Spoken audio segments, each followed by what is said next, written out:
Hello friends, welcome to the my channel. आपका मेरे channel पे फिर से एक बार स्वागत है। आज हम बात करने जा रहे हैं क्यूरिंग के बारे में। क्यूरिंग क्या होता है? एक्चुअली बहुत सारे लोग जो हैं वो सोचते हैं कि जब हमारा कंक्रीट हो जाता है, जब प्लास्टर हो जाता है, ब्लॉक वर्क हो जाता है या ब्रिक वर्क हो जाता है तो हमारा काम जो है वो ख़त्म हो गया। लेकिन एक्चुअली में ऐसा होता नहीं है। इसके बाद जो होता है वो मेन काम स्टार्ट होता है आपका। जैसे कंक्रीट हो गया तो उसके बाद जो क्यूरिंग होती है, क्यूरिंग मतलब उस पर पानी डालना, उसकी पॉन्डिंग। जैसे इस वीडियो में आप देख सकते हैं यहाँ पे क्यूरिंग हो रही है, मतलब इस पे सरफेस पे कंक्रीट पे पानी डाल रहे हैं लोग। एक्चुअली में क्या होता है, नॉर्मली पॉन्डिंग की जाती है, लेकिन यहाँ पे काम चल रहा है तो गनी बैग बिछा करके इस पर क्यूरिंग हो रही है, पानी लगाया जा रहा है इस पर। और ये एटलीस्ट कम से कम 7 दिन तक तो आपको करना ही चाहिए, चाहे आप प्लास्टर कर रहे हो, चाहे कोई स्लैब आपने कास्ट किया हो। मतलब जहाँ पे भी सीमेंट है वहाँ पे पानी आना ही आना है।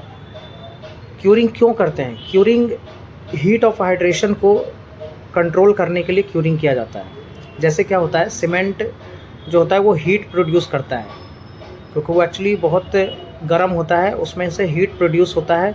तो क्यूरिंग करके उसमें जो पानी जब लगता है तो उसको वो ठंडा रखता है। यही प्रोसेस है।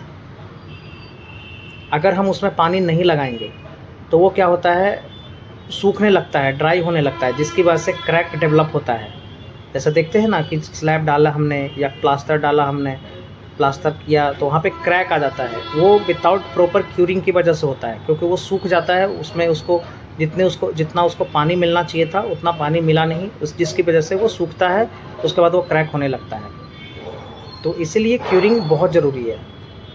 अब क्या होता है, क्यूरिंग जब आप पानी उसमें डालते हैं तो उसका जो उसमें स्ट्रेंथ बहुत ज़्यादा आ जाता है, जिसकी वजह से वो हार्ड हो जाता है और क्रैक नहीं होता है।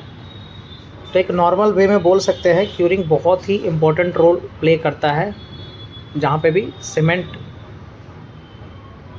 है वहाँ पे। अब सीमेंट सभी में, अब जैसे यहाँ ब्लॉक वर्क हो रहा है तो यहाँ भी सीमेंट है, तो ये भी क्यूरिंग इसकी ज़रूरी है। प्लास्टर में भी ज़रूरी है, स्लैब है उसमें भी बहुत ज़रूरी है। तो आप क्यूरिंग करें। जैसे नॉर्मली होता है ना, हम लोग खाना खाते हैं तो खाना खाने के बाद हमारा काम नहीं ख़त्म होता है, पानी पीना भी बहुत ज़रूरी है, तभी हम उसे पचा पाते हैं। ठीक उसी तरह यहाँ पे भी पानी लगाना बहुत ज़रूरी है, और कम से कम 7 दिन पानी लगाना ही लगाना है। रेगुलर उसकी पॉन्डिंग होनी चाहिए, मतलब रेगुलर वो गीला रहना चाहिए, हमेशा वेट रहना चाहिए। आप देखते होंगे जैसे गर्मी का मौसम आता है, जब समर सीज़न आता है तो वो कितनी धूप होती है, जब सब कुछ ड्राई होने लगता है। तो क्यूरिंग रेगुलर होते रहना चाहिए, रेगुलर, उसको ड्राई मत छोड़िए, हमेशा वेट करके रखिए। जैसा आप इस वीडियो में देख सकते हैं, प्लास्टर पे भी पानी लगाया जा रहा है, स्लैब पे भी। बहुत सारे जो इंजीनियर्स होते हैं वो क्यूरिंग को नॉर्मल वे में लेते हैं, लेकिन ऐसा नहीं है। सब मेन काम जो होता है क्यूरिंग का ही होता है, क्योंकि अगर एक बार क्रैक आने लग गया तो आप उसको फिर जल्दी ठीक नहीं कर सकते आप।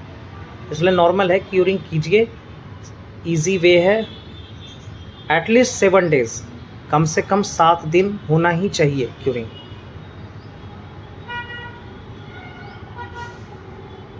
और क्यूरिंग का भी प्रोसेस है कि किस तरह से क्यूरिंग किया जाता है, क्या क्या मेथड्स है। तो ये सब एक नॉर्मल चीज़ है, बेसिक चीज़ है, ये आपको आना चाहिए कहीं भी काम करें।